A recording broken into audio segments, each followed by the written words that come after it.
Oops. Let them in. All right. They're running to the front doors like it's Black Friday at Walmart, Eric. They can't get in fast enough. Right. Just keep coming in. I'm going to, good morning, everybody. Yeah. All right. We're letting everybody in here. I'm going to spotlight me and you. There you are. Awesome. You look spotlighted. Good. I'm good. I wanted to be spotlighted. Thank you. Yep. Nice. So, Good group, man. Got a lot of people jumping in. That's awesome. So, we didn't do office hours live last week because we were still recovering from our two-day masterclass. So, yeah, man. Hey, if you were on the masterclass, raise your hand. I want to ask a couple questions to the people that were in. yeah, put it in the chat. Put it in the chat if you're in the Raise your hand. master. I'm gonna start out with that. If you're in the class, if you were on either the first day or the second day, do me a favor, raise your hand. I want to ask a couple questions, and we're going to jump into some stuff on where we're heading and stuff. So, and then we got to get to, and then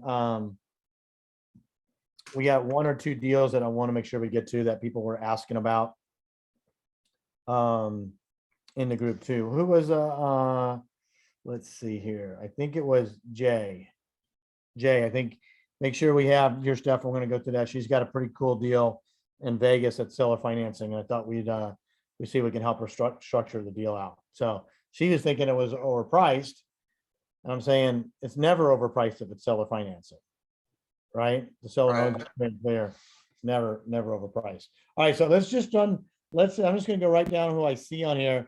So I'm going to go to Kevin Alexander first because he's the first one on his hand up. Kevin, go ahead and unmute yourself and let's have a little chat here. And you can just pin him when he comes in or spotlight him, Eric. Hey, Nick, I did not attend that mastermind. I had raised my hand earlier to ask a separate question. So are you asking about the mastermind? I was asking about it first. We'll go ahead and ask you a question real quick. Maybe we can help you. Since you had your hand up. So I had a deal that I wanted to ask about. So I think I don't know if you want to talk about that now. Did you send us over the model on it? No, but I have it on the sheet. I guess I can email that over. So email it over, and then we're going to go to Jay, and then if we have time, we'll come back and do yours too. Right? Okay. Thanks. Awesome. All right. Thanks, Kevin. All right. Let's see here. All right. Let's go to John Stern. I got John Stern here. John Stern, and then Jason Mead will be next, and then Stacy. John, what's up? I know you were on the call. Yeah, I was on the call. Just raising my hand because you asked me to. So tell me, yeah, you're right. I did ask you to. What the hell are you raising your hand for? So you were on, I think you were on both days, if I remember correctly. Yes. I mean, what was your overall, so here's my question. This is the question I'm asking most people that I'm going to ask in this piece. How much of the digital class did you complete? All of it. You completed all of it. Yes. So you completed 100%. How valuable was the actual master class after taking the regular class, in your opinion, on what you were able to get out of it? Was it a big repeat of what the digital was, or was it more in depth for you? More in depth. So what was the top 2 or 3 things that you got out of the master class? Because the digital product, we sort of we didn't really even touch about that hardly at all, for the reason why I wanted everybody to have it done prior to getting into the masterclass. So what was the top 2 or 3 things that you got out of the masterclass that you thought was? Well, when it went more in depth, the digital class was, a high level, a high view of the generalities of what you're doing. The digital class kind of all came together on Deal or No Deal for me. That's when it all made sense. It was kind of a little bit vague, and then all of a sudden the light bulb went off on Deal No Deal, on how you're structuring everything. And then that was just built on the master class, built on that. It wasn't a repeat. It was a building, and I found that very valuable. And then going into, REI Black Book and the multiple offer, that seems like that's going to build on the modeling, and Yep. you seem to be building and moving forward. And yeah, not to get into too much depth of anything, it was valuable in that it kept building and solidifying my understanding of what it is you're doing. Well, the I can intent is almost to, explain it to somebody now. well, that's the idea, right? The intent is to learn it and then apply it, right?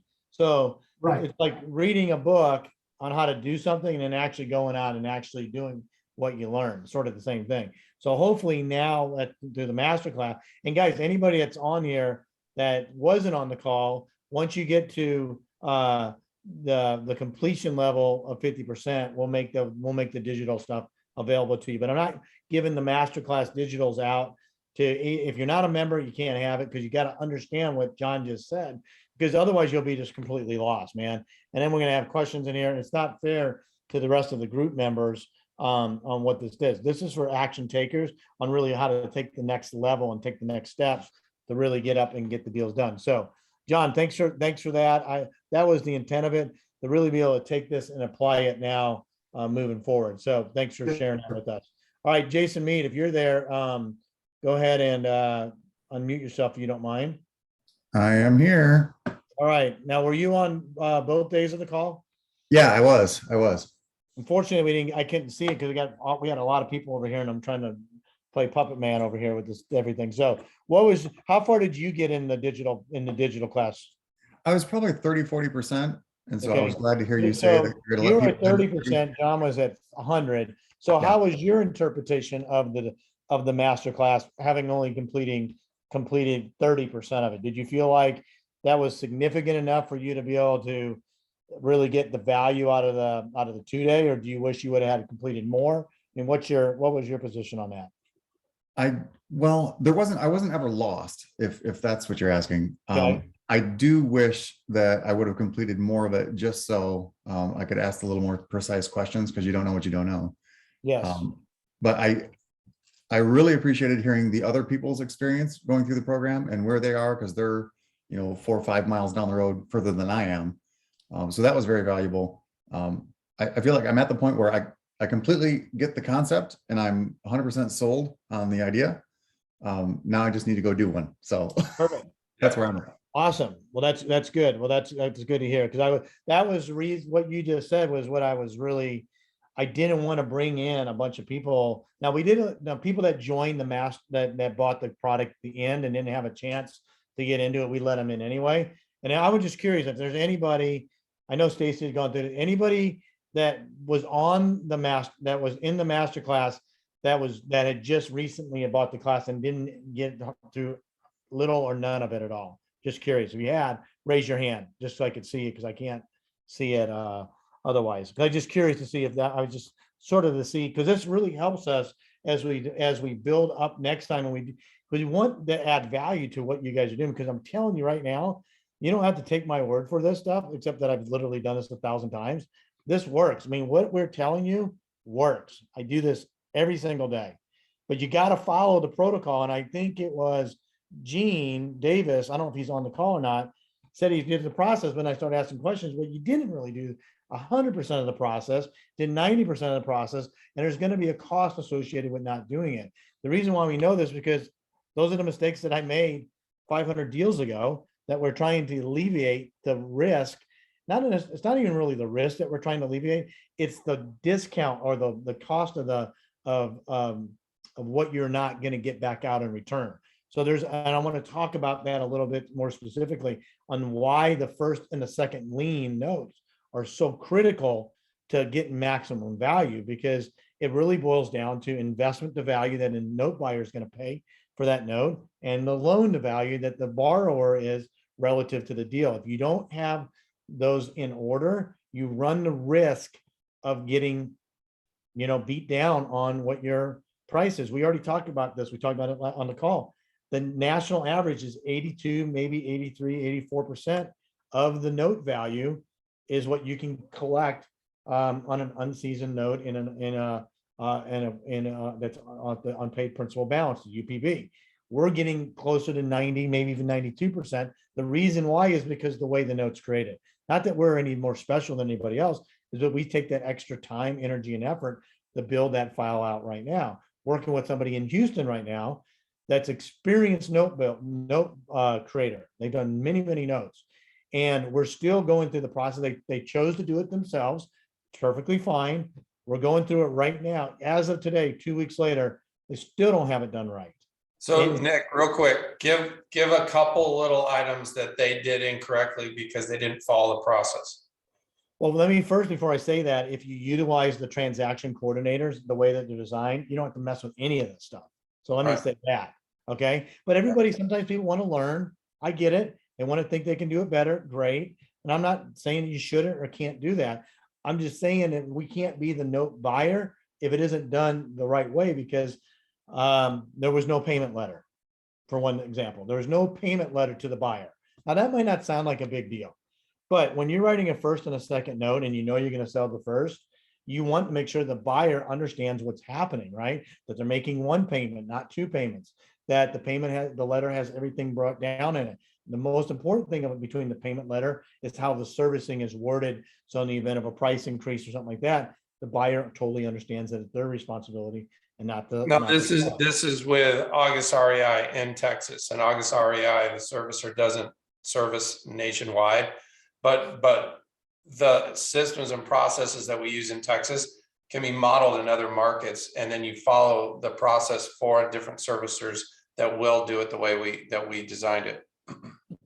Yeah, that's not as nearly as important as the process, right? The process is what dictates what we ultimately do, right? So it doesn't matter if you use an August REI, Westar, FCI, Evergreen, Madison, you still needed to have the payment letter in there, and there's a very specific reason why. Okay, that's all part of that checklist. That's all that we do. If there's Texas or anywhere else, you still need to be able to do it.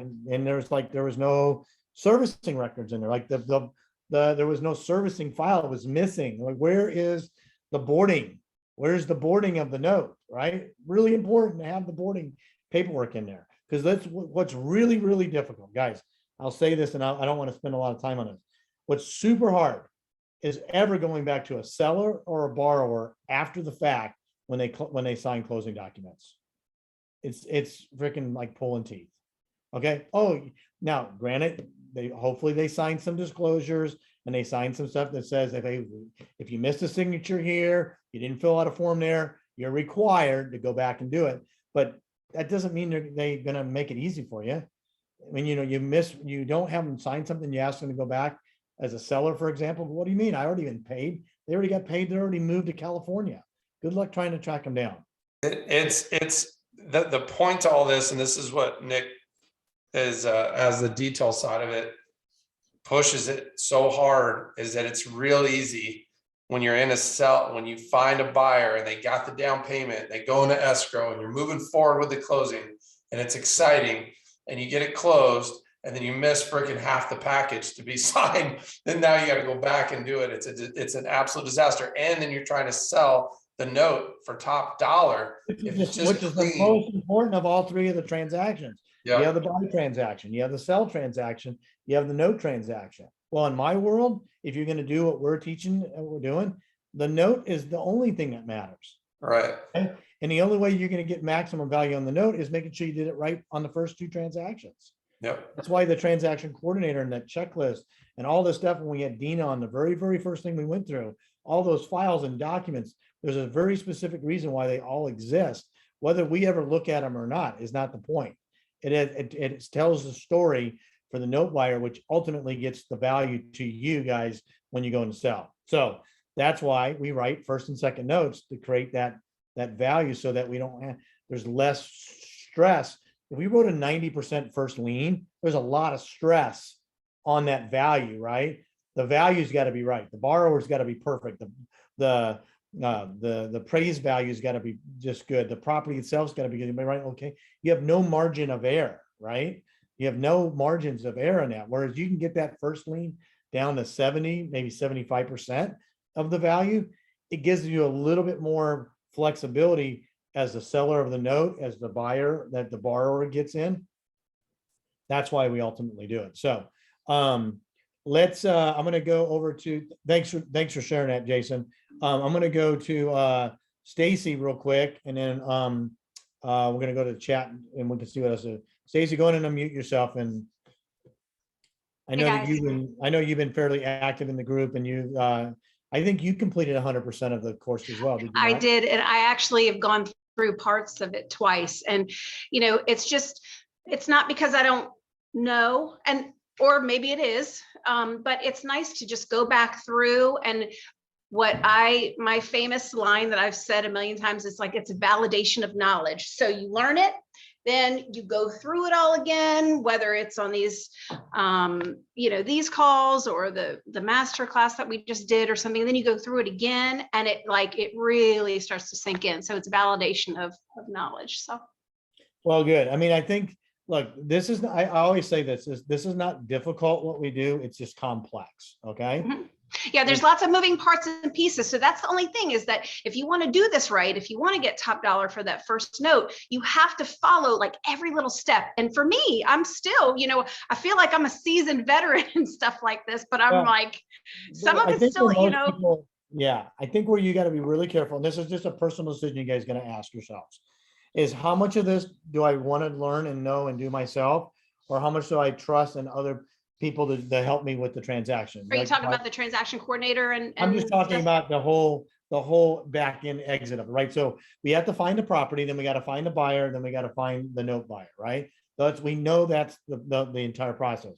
At the end of the day, how much of that do I want to do myself, and how much do I not want to do myself? Because really the only thing that you guys really truly need to do where there's not help available is finding the deal and analyzing the deal and doing that. Because really, outside of that, there's systems and processes in place that can help you manage that. There's people that can help you dispo properties. There's people that can help you underwrite the notes. There's people that can help you manage the transaction and sell the note. That's all of it there. The two things that you really can't do, that we can't do for you, and you have to find out, is where am I going to get the deal from, and does it fit the model, and am I okay with the exit, right?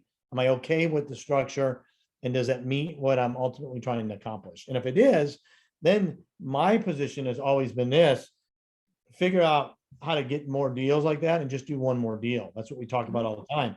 Let the transaction team do their job, let the attorneys do their job, the underwriters do their job, the servicers do their job, the note buyers do their job, and just focus on, as complex as it is, I don't think you need to spend as much time.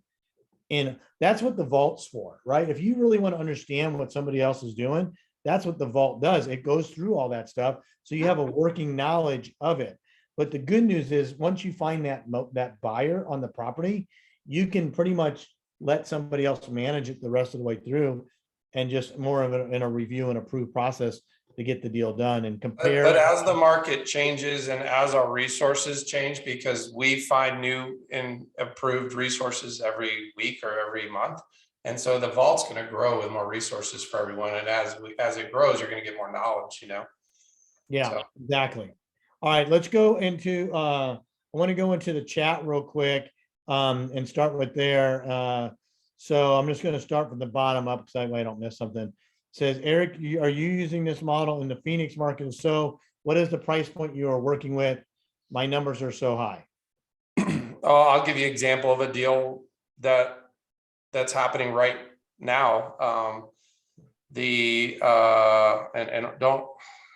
think because I think we're buying that note, but the numbers are 350,000 down, 10% interest, and then they created a first and second on that deal. And so that I think the first is 200. Don't hold me to it because I don't have it in front of me right now, but the first lien's 200, the second lien is 50,000,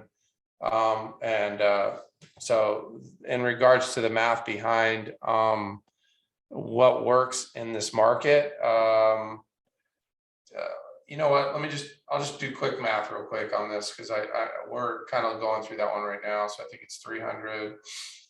Well, what's the sale price? Wayne, what's the question is, 300,000, 50,000 down, 10% interest is 2,100 a month plus that. It's a $2,500 a month payment in Phoenix and it's literally like a 2-bedroom, 1-bath property that's been renovated. So that property was renovated.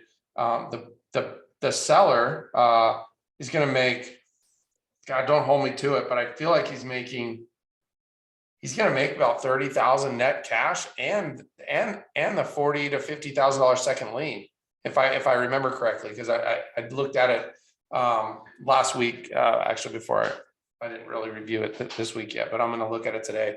So the answer is that borrower, okay, showed up with 50,000 like cash, like real cash, like 20s, hundreds to his office, because they're a real estate company. So they buy houses, they go direct to seller, and then they've been using our model to exit out. They did one open house on this property and got like 80 buyers.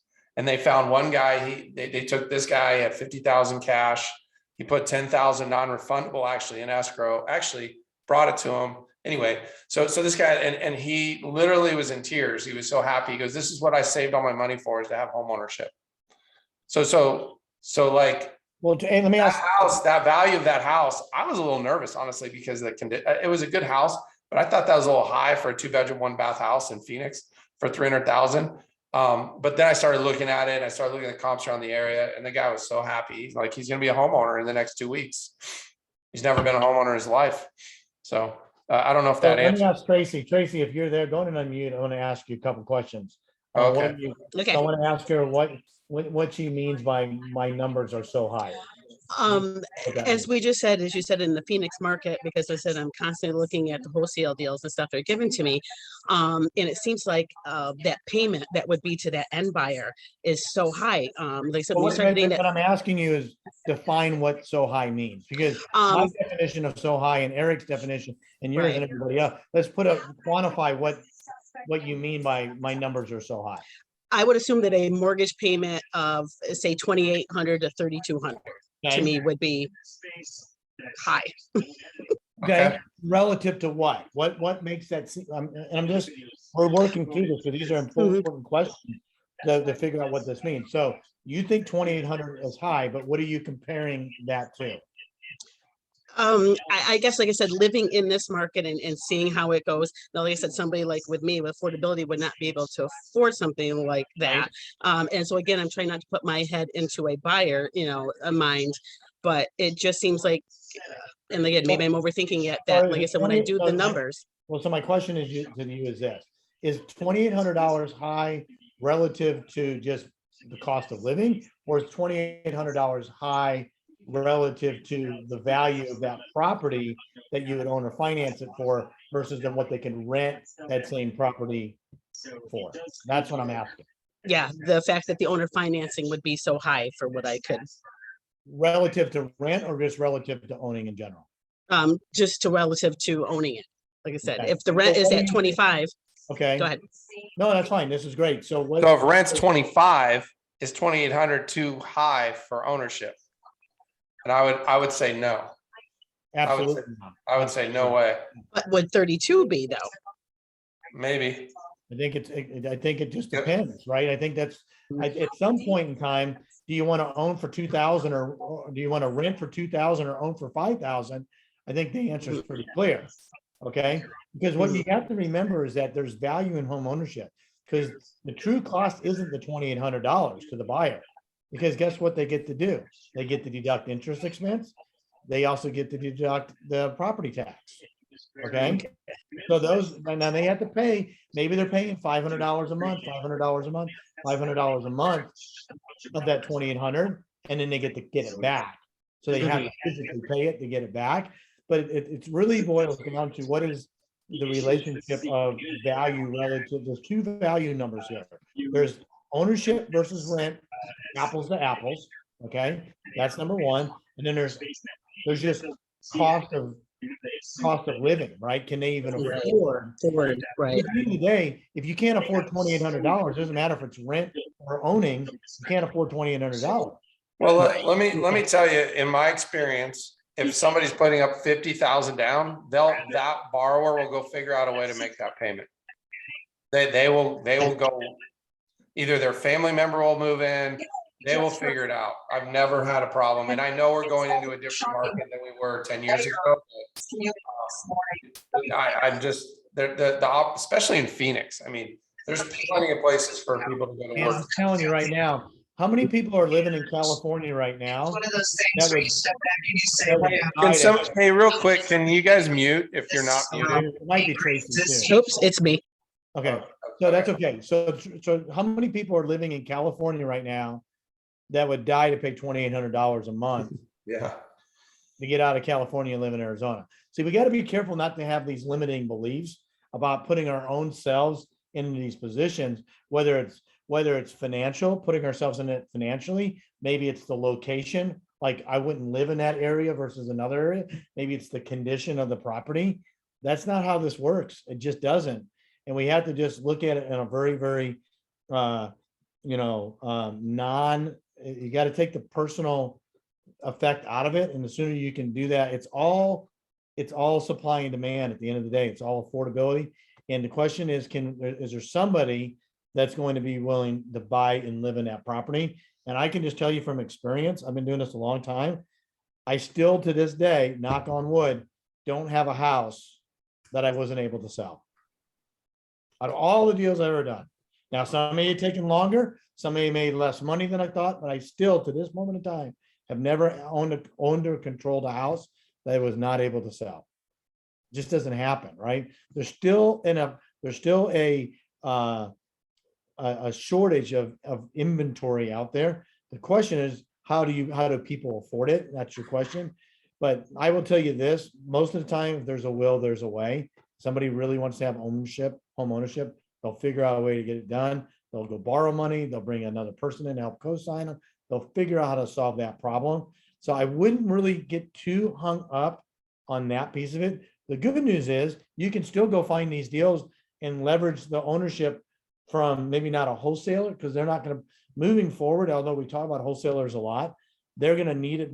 They can be a resource, but really the key to this model moving forward, because everything that's shifted, is be able to negotiate directly with the seller, either indirect, deal with the seller directly if you can, or indirectly through the wholesaler, but getting them to give you the terms and stuff that you need to go do it. Because the seller says, if you were able to take this deal right now, instead of going putting cash out of pocket or getting a hard money loan for the $300,000, but you could put it under contract and then go find your buyer, what would that do for your model, right?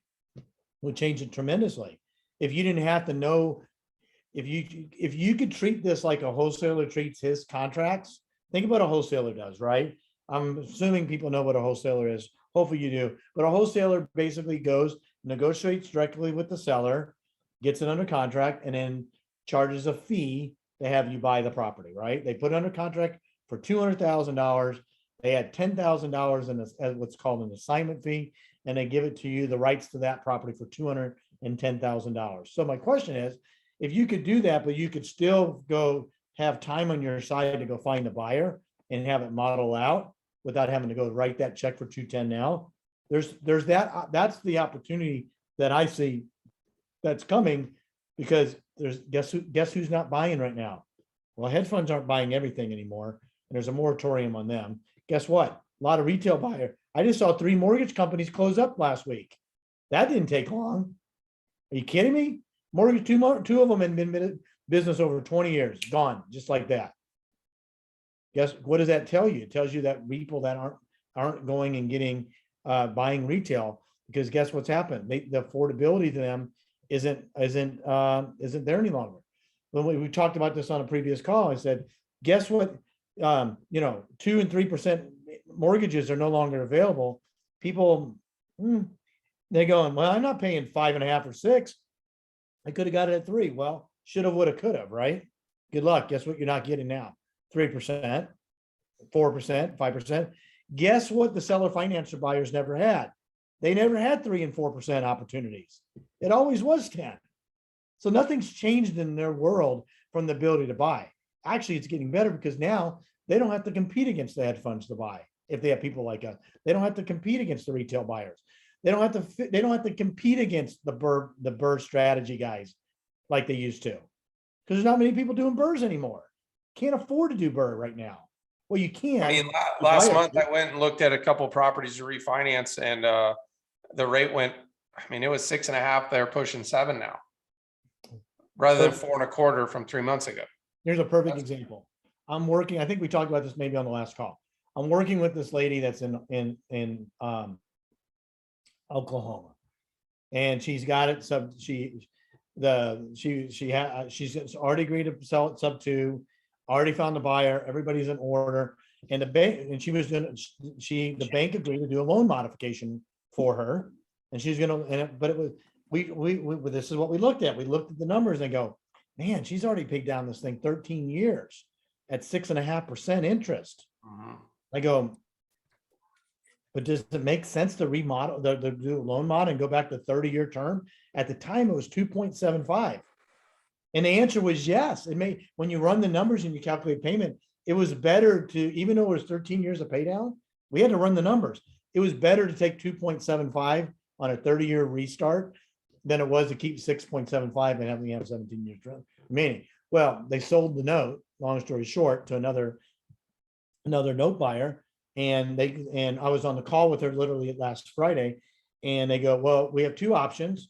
We can either reinstate your loan, take that and put another note on the property with no interest, nothing, that $25,000, move it to the back. When the first is paid off, then then the second will kick in, or we can do a loan mod. I go, okay, great. What's the loan mod? Well, you can redo it and it's 5.75%. And she told me the payment, he told me the payment difference. I got her on the good lady on the phone, and I go, no way in hell makes any sense to do the loan modification now. It's 5.75. I'm only paying an extra 3/4 of a point for an extra 13 years of pay down. That's why you got to check this stuff. But my point is, in all of this, those deals are everywhere out there now, and the loan modification no longer is going to happen, guys. It doesn't make it. And even the people that do loan modifications, you go back when loan modifications started about 2.5, 3 years ago, and they were even doing some loan modifications even before COVID. The industry numbers say about 50% of people that loan modify still go into default. It's a big number. They couldn't figure out the first time. They're not going to figure out the second time. Those are the opportunities. We can save people from defaults there. It's a whole nother conversation, but that's what you want to take advantage of. You don't necessarily need to negotiate all these things for cash, is the point that I'm trying to make on it. So anyway, so Tracy, I would just say, if you get a good deal, you might have to move quick and see if you can go find a buyer for it. It doesn't take that long to post something and see what kind of interest you can get if somebody is going to pay it. Anyway, I hope that helps out. But to Tracy and everybody else, don't assume somebody's not going to pay it. And the last thing, don't assume somebody doesn't have $50, $75, or $100,000 in cash. I learned that lesson a long time ago. When I first got in, I go, how the hell do they have $25,000 cash? I don't even have $25,000 cash.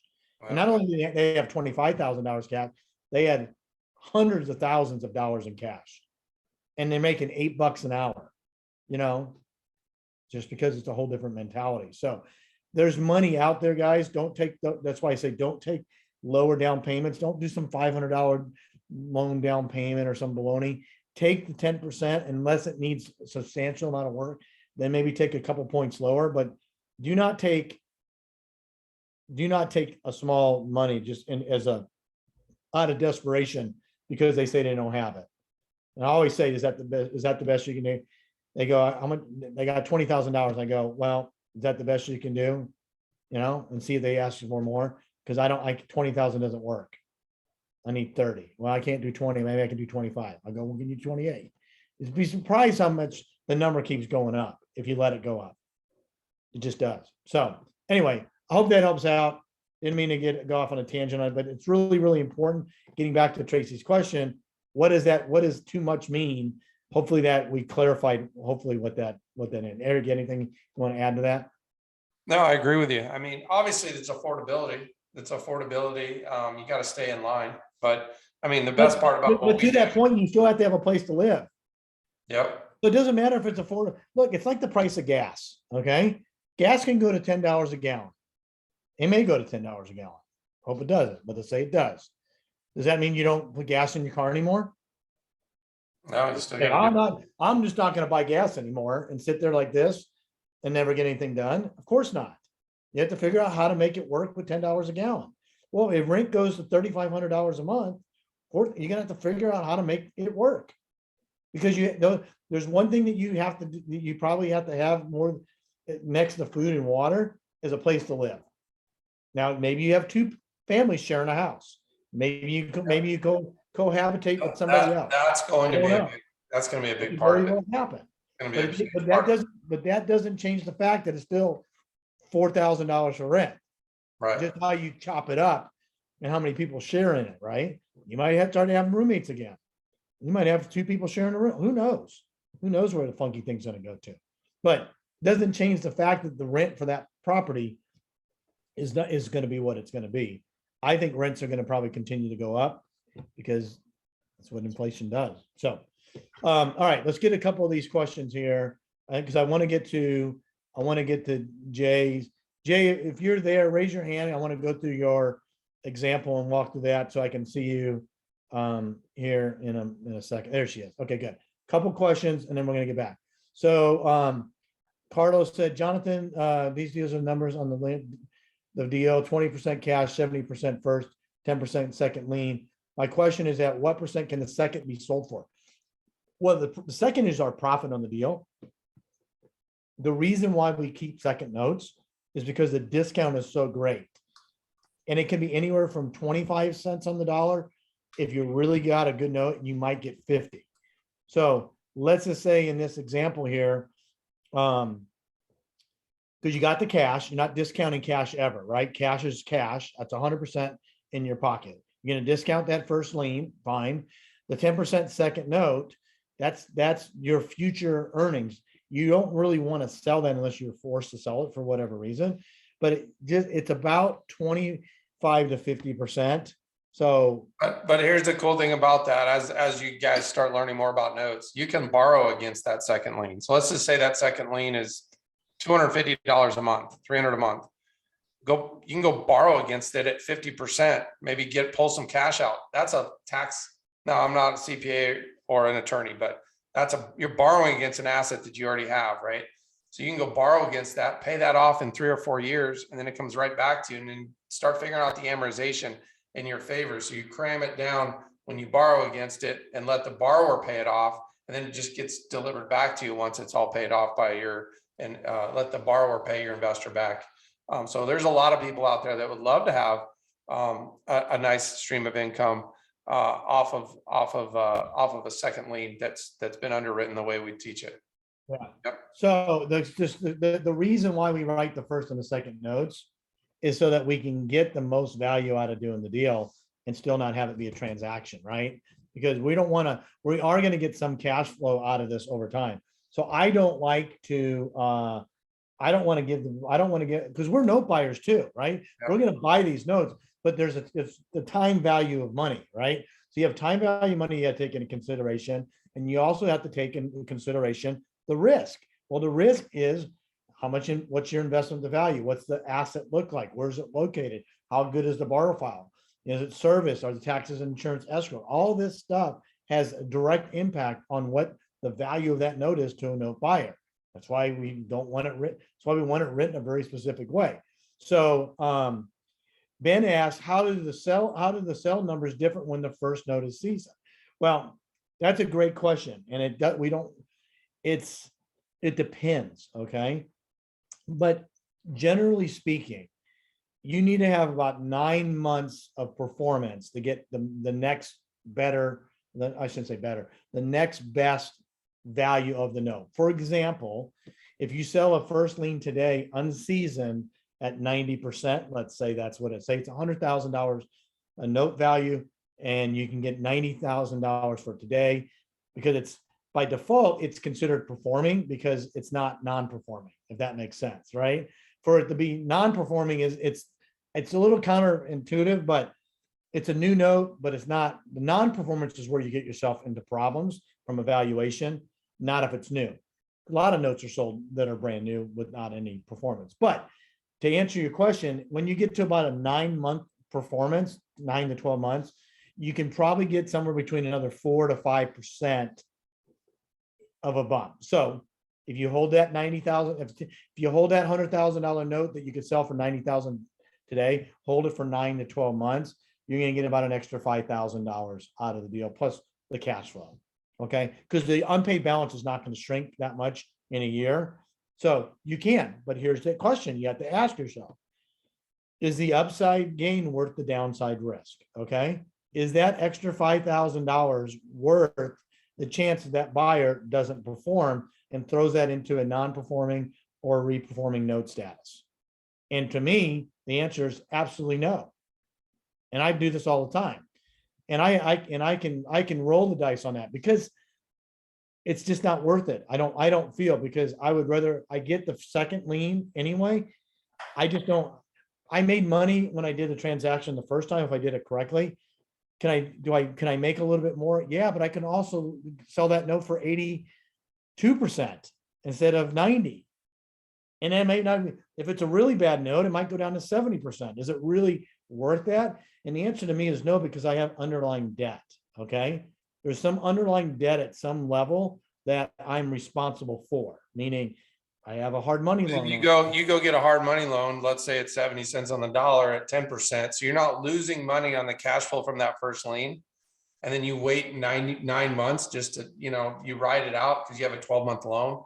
Is it worth that risk, or is it worth getting rid of that underlying debt in this environment and going and do another deal and just rinse and repeat, right? Yeah, that's the reason. It's the risk, right? We talk about this all the time and we have these debates, okay? And the debate is this. It's hard to dispute infinite ROI, right? If you can generate and get out of these deals with no cash out of pocket, and you can have a second note that provides you return. Okay, let's take it cash flow, for example. Okay, I can be completely out of the deal and make cash flow of $200 a month, but I have no risk. But I can also stay in the deal and make cash flow of $300 a month. But people will go, well, you can make more cash flow. Well, you're right. You can make more net cash flow, but you have risk associated with getting that extra $100 a month. And to each their own. I'm just saying, for me, I'll just take the money and run and go do one more deal. That's me. But other people say, well, I'll just run I don't care. I'm okay with it. I'll make the extra percent, extra $100 a month. Good. You should surely run that model and strategy, but that is not an infinite, ROI, little to no risk model. You might as well be doing fix and flips, and you might burst strategies or anything else for that matter, because then you're just getting a higher return based on more risk. But everybody has to make the decision for themselves where they, how much risk are they willing to take for the return? And that's only a question everybody can answer individually. So let me see here. Well, there was a question here. What happens if a super lien pops up? That's a great question. I don't know if I'm trying to think if I had a super lien pop up. Guess what? I don't care if a super lien pops up. When I own a free and clear second lien, I don't have any liability or risk on it. So what? Well, when you're talking about super lien, we're talking about HOAs, different stuff that pops up on the property. Well, if you get Tax lien, you're in Texas, you can get taxed. Like in the state of Texas, you can go borrow your property taxes and borrow the money, and that lien is a first lien position over Bank of America. but if you get title insurance, that should show you're protected from that super lien, aren't you? Absolutely not. You're not. Super lien is the super lien. No, I know, I understand that. But if you go and do a traditional closing, get title insurance, aren't you Yeah. protected from the super lien? Well, I think what happens is super lien gets added after the fact, right? So the lien doesn't exist today and it gets added tomorrow, right? So you have title insurance previously, but now the lien gets added, right? So now if you own the first lien, yeah, if you're in the first lien position, the super lien gets added, you know, you got a lot more risk there, but guess what? We're not first lien holders anyway.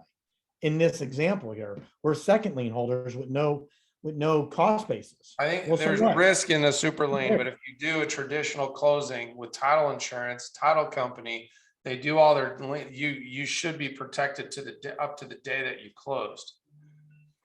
Stacy So- said is Allied a servicer that understands your first, second lien, single payment structure? I don't know that I don't know that because that's a transaction management question. Depends on, you would have to talk to. I personally haven't used Allied, but I know I don't people. use Allied either. Yep. Well, I use August REI for the state of Texas and Arizona. Then I use FCI for the rest of the country. And we're looking at Madison as well. I like them as well, Yeah. but They haven't been vetted yet, so but we're working on that, but they could be definitely there as well. Okay. Couple more questions I want to get through real quick, and then I want to get to Jay. So you know what? Let's go to Jay first because I think she's got a lunch break. I forgot about it. She should have timed in and said it. All right, so Jay, go ahead and unmute yourself and let's see if we can help Jay get this seller financing deal. So Jay, you there? I'm here. Can you guys Awesome. hear me? yep. Great. All right, good. All right, so you have a deal in Vegas, right? Yes. Okay, so is this direct to seller? Yes. And what's the motivation of the seller? What do they want to sell? He's just tired of being a landlord. He's been a Tired of landlord being a over landlord. 20 years. That's- Yeah. That's a shame. That's a shame. Yeah. So, Well, we're not tired of, we're not doing, so he's willing to sell you the property. And what does he want for the property? How much? he wants 460K. 460K. And then, but tell us what you were, what his concern was with selling. It was something to do with taxation or something? Yes. So he's nervous about the $70,000 in capital gains. So that was like his biggest issue for why he didn't want to sell, because he didn't want to come with all that upfront money right then and there. Yeah, because if he's in a 40%, 28% tax bracket or whatever it is, another, How long is he on the property? He's on the property since 2001. Okay, so he's gonna have long-term capital gains. That's okay. okay. So what we want to be able to, this is where I wanted to bring this on. And Eric, I'll let you jump in and talk on this a little bit. We can help him structure this likely. So he's not paying the capital gains and he's paying, and we set it up as an installment sale for him. So he's only paying tax on the installment sales. Now, did he say how fast he wanted to be out of this deal? Did he give you any? He doesn't really have that much of a timeline.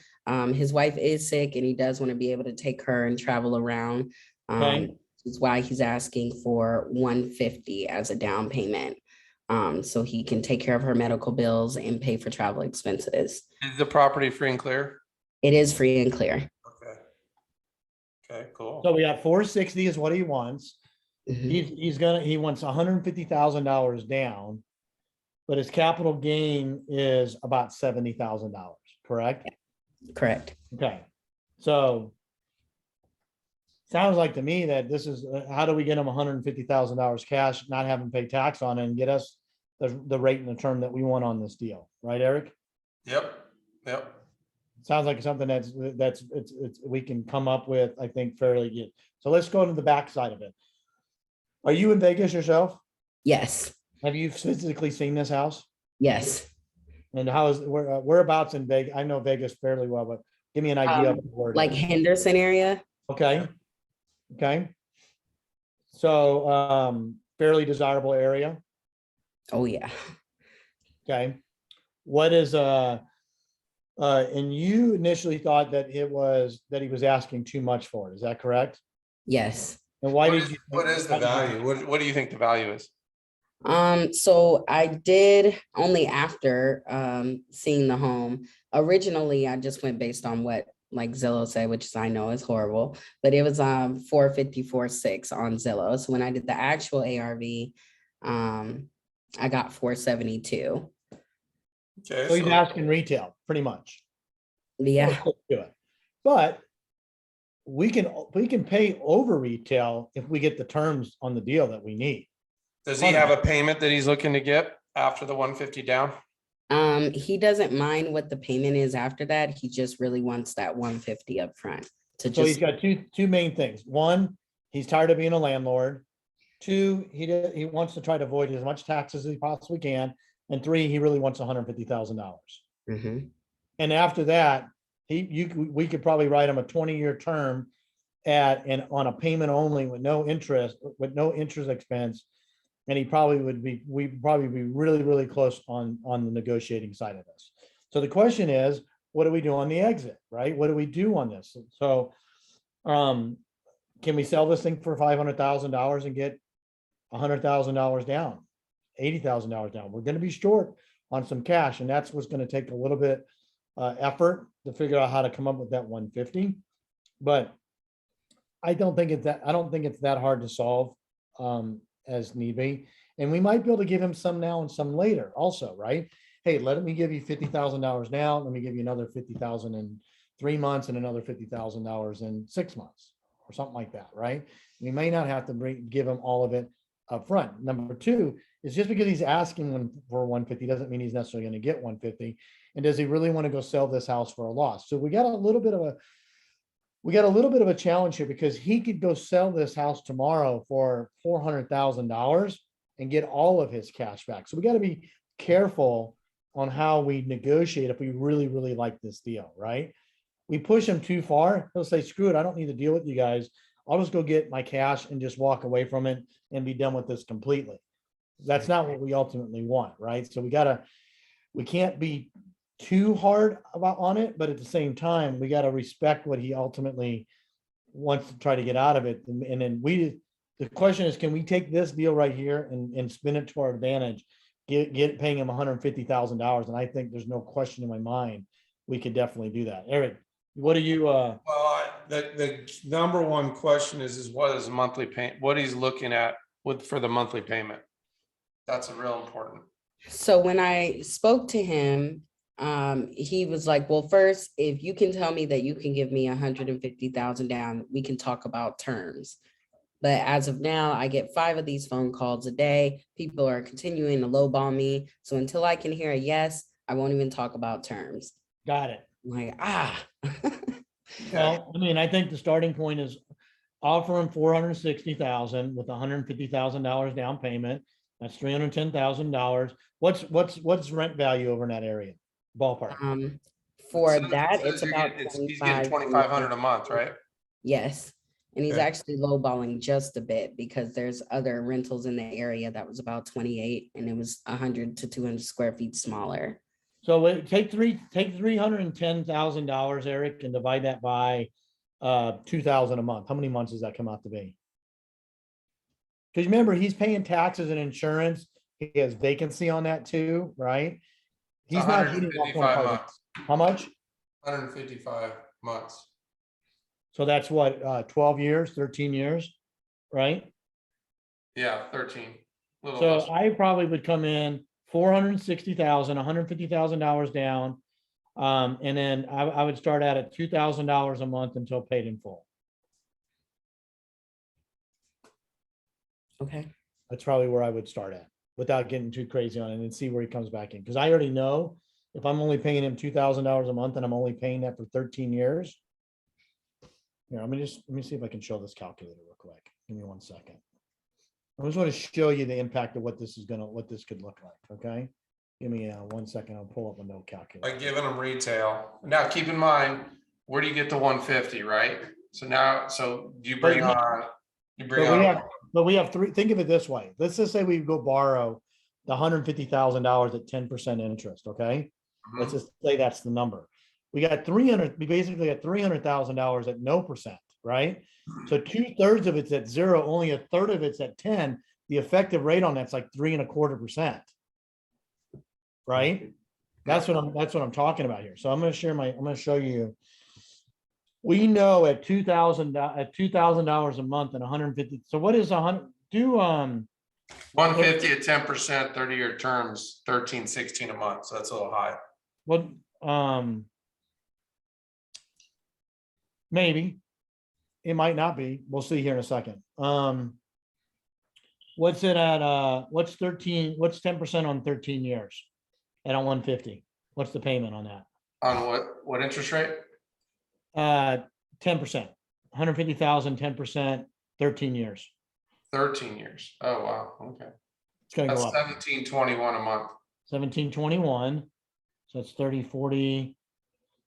So it's 30, it's 38, 3,700 a month. Okay. But there's other ways to structure the back end of the deal, but let's just say, let's see, let me just switch, but I'm gonna show you this. I'll do $500,000 as the sale price. Let me share my screen real quick here. Okay, so let me share this here. Okay, see my screen? Mhm. All right, so I just want to show what's going to happen in 13 years.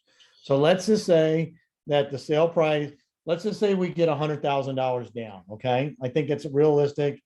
If we put it under contract, once you get under contract with the seller, you can go start marketing it, right? And see if you can actually get with this. I don't think Is it, 100,000. and it's occupied with a tenant right now? There's no tenant, no. Oh, it's vacant. been Okay. vacant for about 3 Yeah. weeks. So even better, you can go have an open house showing in 2 days.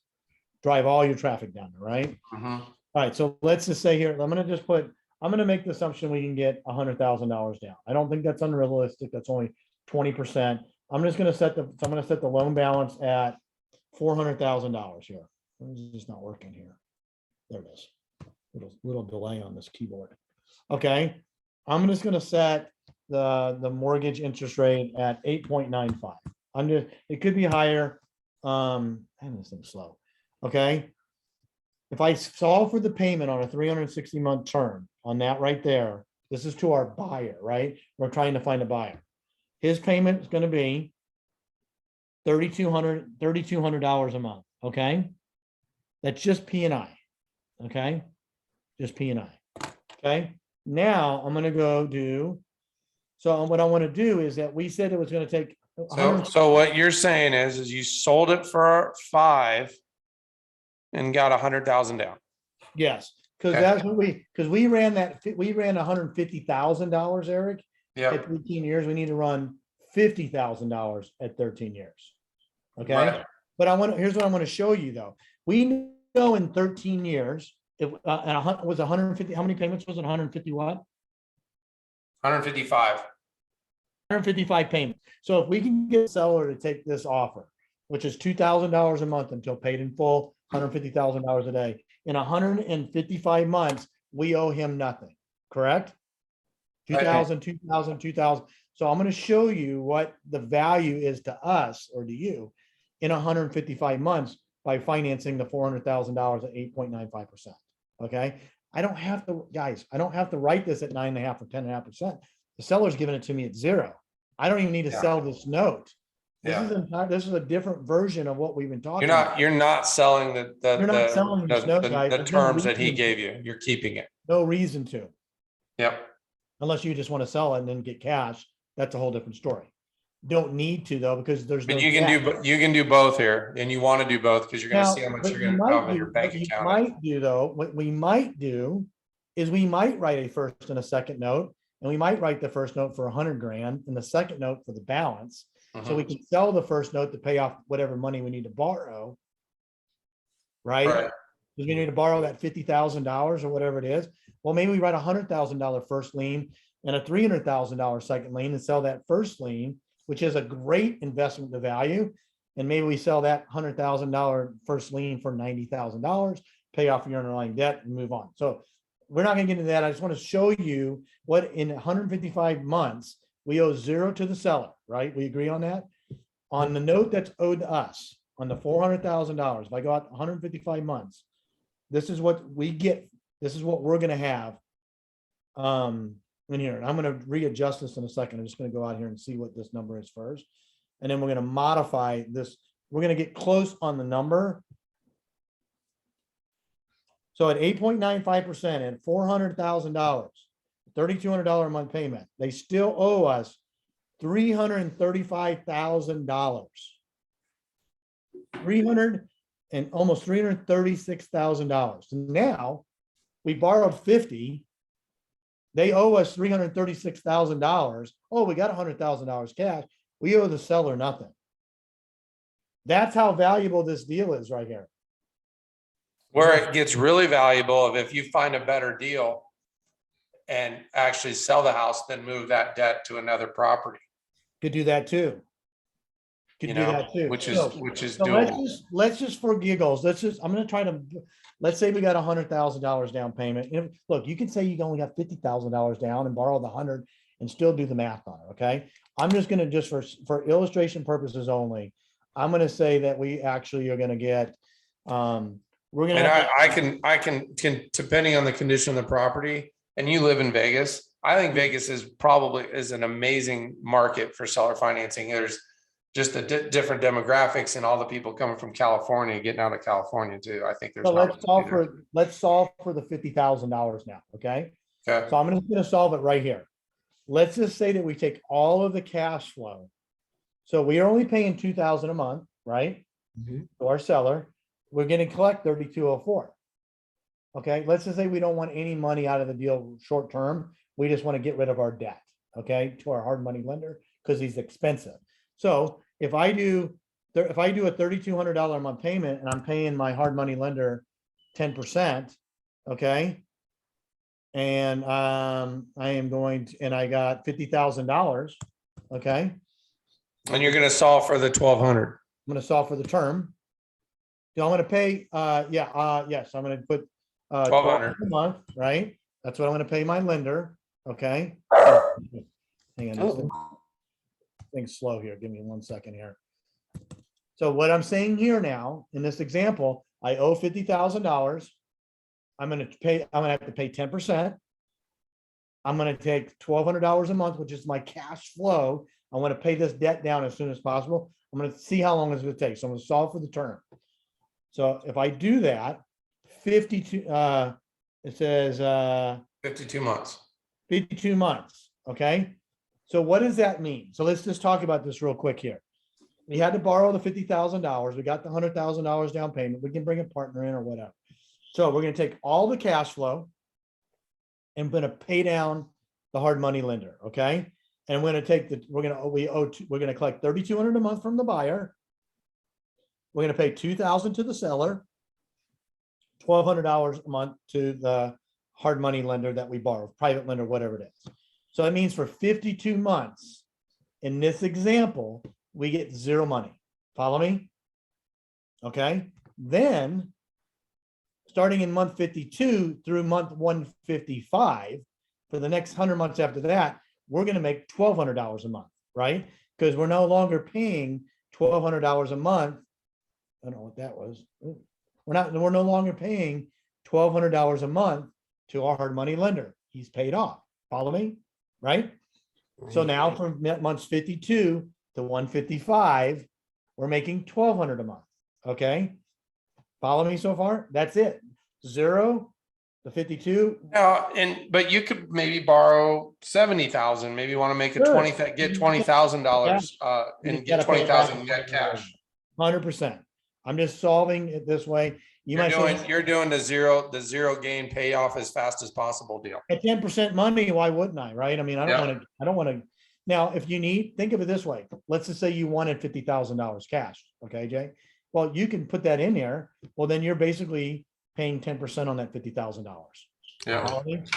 You can You surely need do a it. little bit of cash, but the borrower's paying your money, paying it to you Yeah. anyway. So The cost of that money is going to cost you 10%. So you can do it and there's enough money in it. Then we go out to here and you go out to your thing. And in 13 years or 155 payments or whatever that comes out to be, you are still owed as being the bank $336,000. This is a deal all day long. Not only is this a deal all day long, if you can get them to accept these terms, it's a deal all day long if you pay them $500,000 for this house. 550. Pick a number. wow. I mean, you can just go on because when you get term and rate on your side, and it's fit and it's fixed. He can't, and then you get the first right of refusal to buy that note. Like Oh, his God. only exit is to discount the note back to you. 100%. 100%. Yep. Guys, this stuff is available out there all day long. I hope that helped understand. Yes. hope that explained that to you there, is that it isn't about what you pay on the price. It's about what you get in the form of the term and the rate. 100%. Mhm. Because it's amortization. The amortization dictates what you're going to make on the deal. So the key is to figure out, and then Jeff put in there, go borrow $150,000 and put it in first position, and then he would subordinate, and then he'd be in second position. You're giving him what he asked for. Just depends on his There's people position in- and the if you're income that he on this wants. call- If you're on this call right now and you had the ability to partner with Jay and you had $50,000 to $100,000 on this deal, and you could figure out a way to structure and get paid on the hard money side and maybe even staying in on the backside, I'm curious how many people would be interested in doing that deal. I know I would. Yeah, I ton. mean, there's people in there that would raise their hand right now and say, yeah, I'd do it. Mhm. Got to be structured right. It's got to be created right. Okay.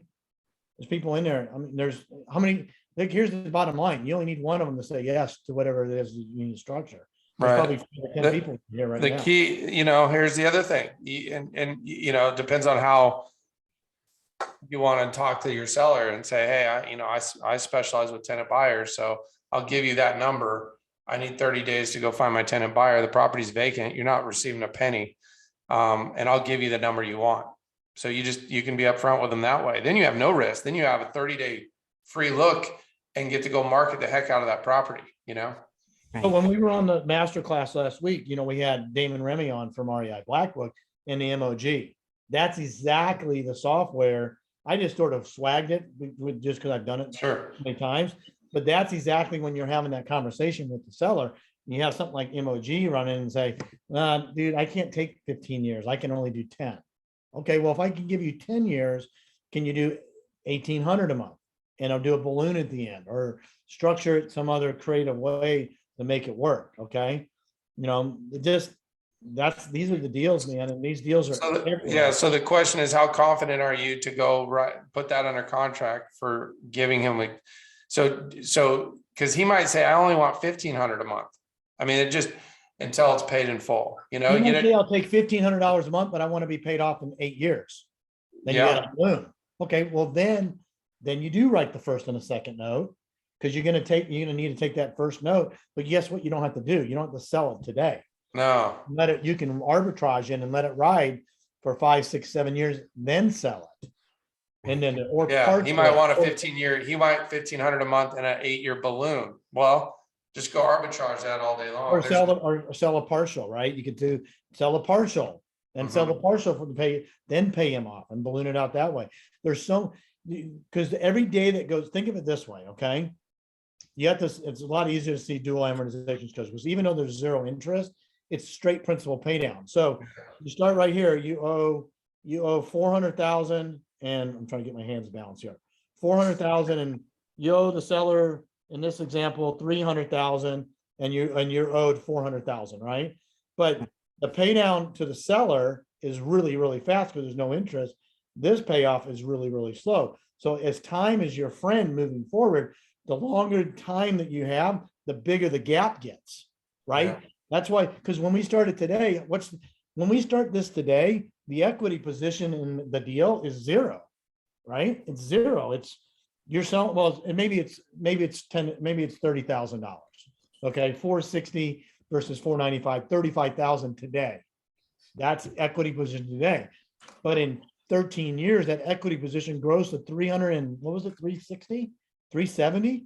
It just gets bigger and bigger and bigger as the time goes on. Time is actually our friend in this situation because we're creating such a huge equity position on that deal. So Jay, I don't know if that helps you out. I know there's people in there that can help you structure this.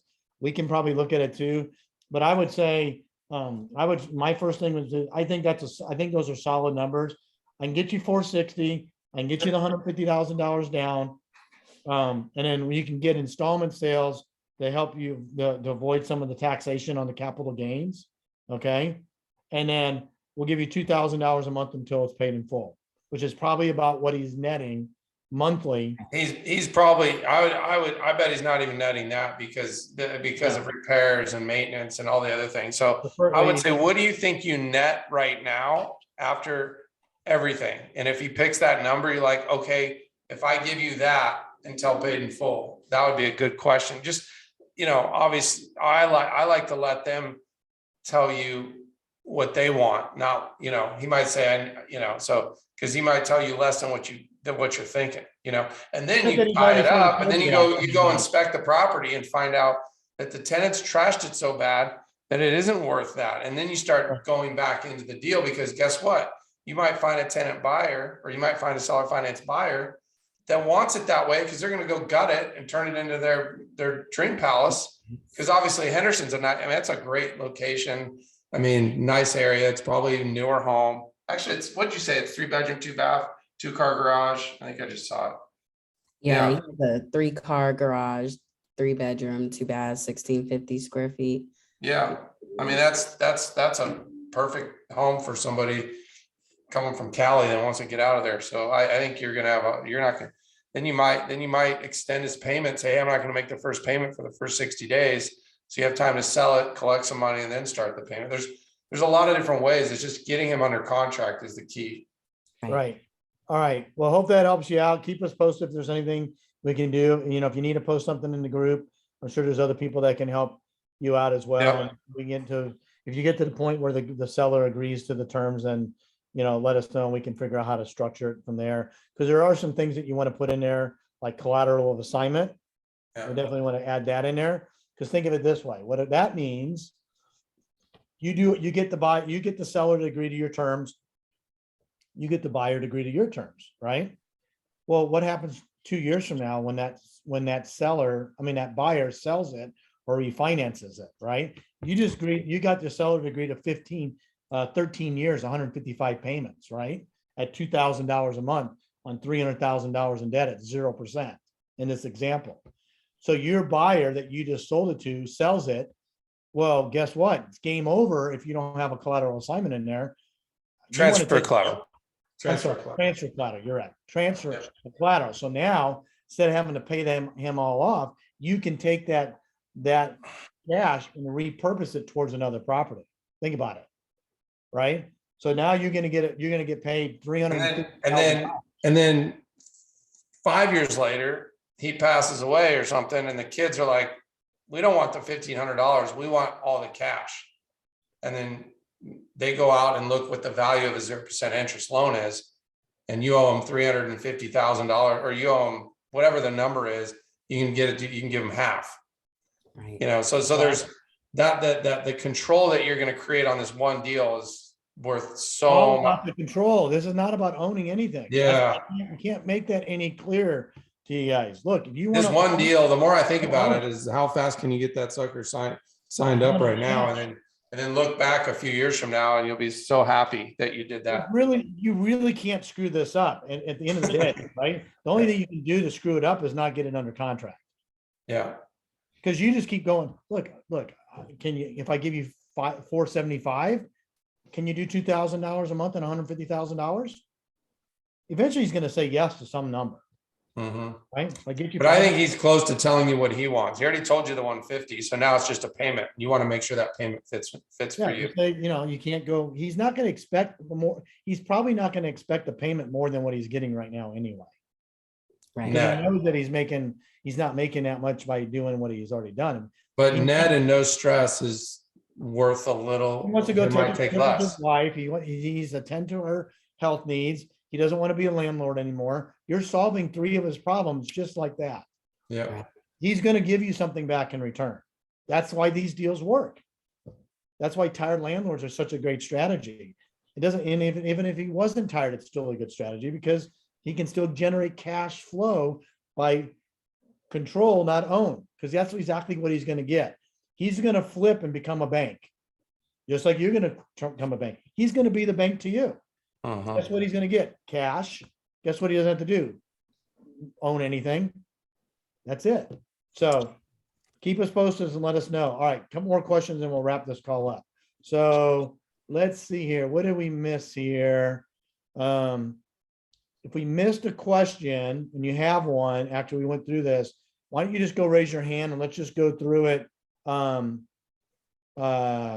John's had his hand raised the whole time. I don't know if you saw that. Yeah, I'll get him in a second. So let's go. All right, so I'm going to go to John next, and then Susan. If anybody else has a question, raise your hand because there's a lot of stuff in the chat. I think we covered most of it. If we missed it, just raise your hand and we'll just call you live and we'll answer it, and then we'll wrap it up. So, all right. So Jonathan, what you got, buddy?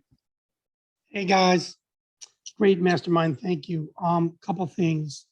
One, does the note when we're selling the first note, does that happen at the same closing, or does it have to have separate closing? I just didn't know when. Because I can wait. I mean, we could wait and I could season it for a while and then get even more potentially, right? So typically what happens is this, okay? The note, so there's basically three transactions. There's the buy, you got to buy the property somehow, you got to sell it somehow, and then you have the note sale. So what happens typically is that once the borrower comes through underwriting and we have the complete file, because remember, you model it as a forecast, right? The modeling, all it does is a forecast to project whether or not it's a deal or not, right? So you model it, and then once you get the actual deal sold, then you can go back and see it. So now we had to put the buyer through underwriting. Once we get the buyer through underwriting, then we can take that file and we can do what's called an indicative bid. An indicative bid is basically the offer for the note to purchase it for a predetermined price. That is basically the price that you're going to get for it. So you can actually know what you're assuming that everything's stacked correctly, right? I'm making the assumption that you guys are following the protocol and everything is getting done the way that it's getting done. If it's done in Texas and you use the train, I know it will be because we monitor all that. If you use outside of Texas and you follow it, I got a 95%, comfort level that it's getting done, but it's our process and our system, but it's not our people. So I don't have quite as much control over it. But let's just say, for example, that for argument that it does. So what happens then, it takes about a week to 10 days from when you close with your buyer to close on the note sale. Okay. And the reason being is that there's two really things. One, we don't want there to be any confusion that the note buyer was the lender. Okay. There's nothing wrong with doing it. There's a lot of people that buy notes at closing 30 seconds after it closes and they already have their money in escrow to buy the note. But what we want to do is make sure that there's no misunderstanding that the note buyer was potentially the lender. But the main reason is the fact that we need to make sure that all the documents are filed correctly. The warranty deeds have been updated, the transfer of title has been done, and we have the recorded versions of that. And that, depending on the county, can be done electronically and you can get it back the same day. Some smaller counties, depending on where you're located, may take a week or two. So once that recording's done and there's a clear, the title, the recordings have been done, it shows now there's a lender of record that's in the first lien position on that asset. The title and ownership has been switched over, then that happens. But typically, if the file is stacked correctly, from the time the buyer closes, if the file is done and ready to go, it's usually, call it 2 weeks just to be safe. Okay. It could be a little quicker, it could be a little slower, but that's probably a good number. Does that answer your question? It has to be a second transaction, right? It has to be on the second transaction. Well, the note sale is a separate transaction. It's a separate closing. The second one, it happens on the second. But John, there's been a time. No, it's actually the third. It's a separate transaction. Totally separate. So the buy is a separate transaction. When you buy the property, that's a transaction, right? You close it and take title, usually, okay? When you sell it to your buyer that you create financing on, that's another transaction and closing. Then once that's done and all the documents are updated, then you sell the note, which is a third transaction. Okay. Okay? So there's But you actually, can combine the first two, right? I mean, no you reason could why- do maybe a in double Texas, close or right? something like that, absolutely. But John, I think what you're going with is, as I have had in the past, where I've had my hard money lender, let's say hard money lender, private lender, want the end note, want that first lien. So they'll fund the acquisition, and then they'll launch the transfer over to the new note. They'll just take over it that way. If they're the same, if they're note buying lenders. No, there's a lot of private investors that'll take the acquisition they'll Still fund the doesn't change acquisition. process, though. We don't want to, just because you have that doesn't mean you want to change it. You want to It's still a transfer. It's still a sale. I mean, because they're gonna go from a short-term lender to a long-term lender. It's still the same thing. It's and likely they're not going to be the same. They're likely not, they might lend you money, but they might hold it in something else. They can that's what the transfer doctor's for. Look, if you can set it up to be that way, if you find you don't know buyer, that's fine. Just, I don't want to, they're three separate transactions. If you can- either way, it's three separate transactions. I'm just telling you what Yeah. could be done if you're a capital raiser and these Yeah. people are like, I want every 9.5% interest first lien that you create. What do I have to do it? And you can tell them, all right, let's get Susan on here. Yeah, last question and then we'll be done for the day. Thanks. Hope that helped, Jonathan. All right, good. All right, Susan, what you got? Make it good because everybody's going to remember this until we go on the next time. So you're not going to have a lot of opportunity to redeem yourself. So She actually does have a good question there. she always but has questions. I can't unmute her. I'm asked to unmute. I'll do it for her. All right. Oh. There you go. She's not technologically savvy. Okay. It's okay, Mom, I got you. Her question is, if you have a buyer first, do you have the borrower go through the approval process with the RMLO before you find a home to buy for them? What are your thoughts? It's in So the you chat. have, let me rephrase or let me restate what I think you said. You found a buyer that needs seller financing. And then you're going to find the house for them after you know they can qualify. Is that what you're saying? Let me see. If you have a buyer first, do you have the borrower? Yes, Oh, Susan said- yes. Okay, so you have somebody that needs seller financing. Okay. And Yes, then once you figure out what they can qualify for, then you're gonna go find them a property that fits that. So yes, and I think that's a very viable strategy moving forward. Great. I love that strategy. If you go out and find buyers that have 20, 30, 40, 50,000 down, keep in mind who Nick's number one sales agent, that's all she did. She just had a list of properties. And whenever there was a house available for Nick, she went and sold him the house because she had the buyers lined up. So that's a great strategy to do, because guess what you know how to do? You know how to go find a wholesale property. So you find out what they want, and then you go find out what you want. You match them together and say, this is what you get. You And then can they even find take them it. on MLS. You can go find them on MLS and do the same thing. Once you know who the buyer is. So yeah, the short answer, what you do is you go send them to an RMLO Yep. and you say, here's their information. We're gonna provide them financing. What can they qualify for?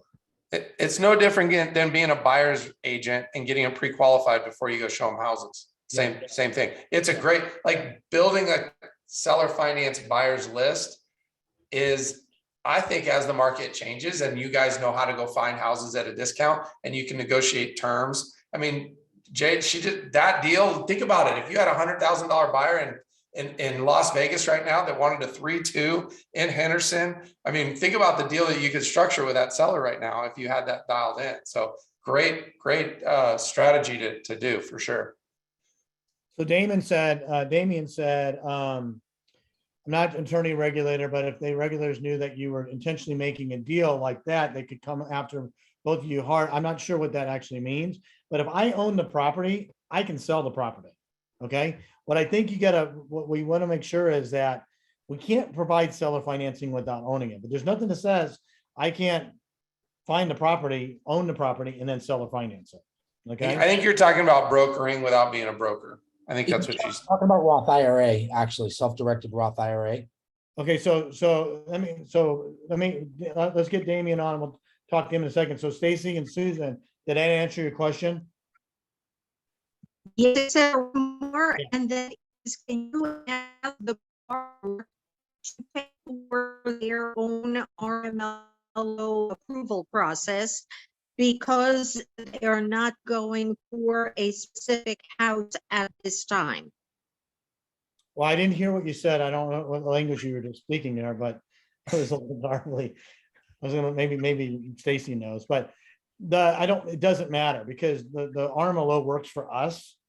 We can as long as we pay that fee to the RMLO, and we know that the buyer is a good buyer and they're willing to go through that process, we can pre-qualify them and then we can go back. The buyer will pay the fee too, because they know that you're gonna go help worried them about find a house that they're not able to get bankable, traditional bank financing on. Yeah, Yep. find your buyer, and then we'll send them to Armelo. We'll see what we can qualify for, and then you can go find the property there. All right, so last question, or maybe there's two left. Damien, what did you, so why don't you unmute yourself, and then you were talking about something, Oops. or was it Dan? Was it Dan or Damien that had the question? Well, it was me that had the question and Dan tried to answer it. All right, so Damien, what was your question? And then we can see what Dan has to say too. I think so. I mentioned I forget what her name was. Were you saying self-directed IRA? Was that what you're saying? Yeah, it was a self-directed Roth IRA because so she was making trying to structure the deal where this person did not want to pay capital gains. So one of my things was why not lower the purchase price and use a self-directed Roth IRA to create another note, but on a totally different property. You know what I mean? So they're not linked, because I know, like, if you're using your IRA, you can't have that linked to any personal gains. So, but if it's on a totally separate property that the buyer. Yeah, that's a good question. I don't know. I would have to get the administrator on to have that, to answer that question. I'm not really. You'd have to take their equity, convert it into a Roth, and then go lend it on another property is what you're saying. I don't, that would be, you would have to have this, you'd have to have the ability to do that with one lump sum. And I'm pretty sure that that's not, you build your Roth IRA slowly through flipping or just contributing. That'd be one contribution and then a note out of it at one time. I don't think you can do that at one time. Look, I'm not going to give any IRA advice or CPA advice or any advice for that matter. I think the way that you may be able to do something is you have another party in the transaction and you reciprocate in some capacity, right? I do this over here, somebody does it over there, somebody does over there. No, you're saying financial friends, which we do, yes. Yeah, I mean, I don't know.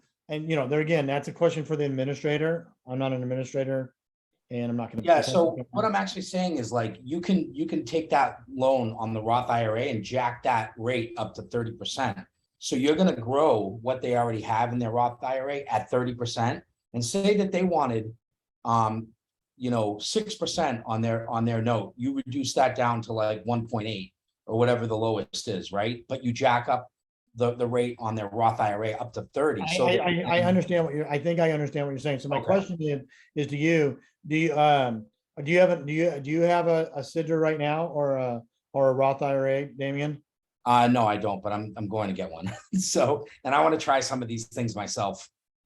Yeah. We got a couple administrators that we might be able to bring on and ask some of these questions. I mean, I think there's some things that we maybe need to look at doing, but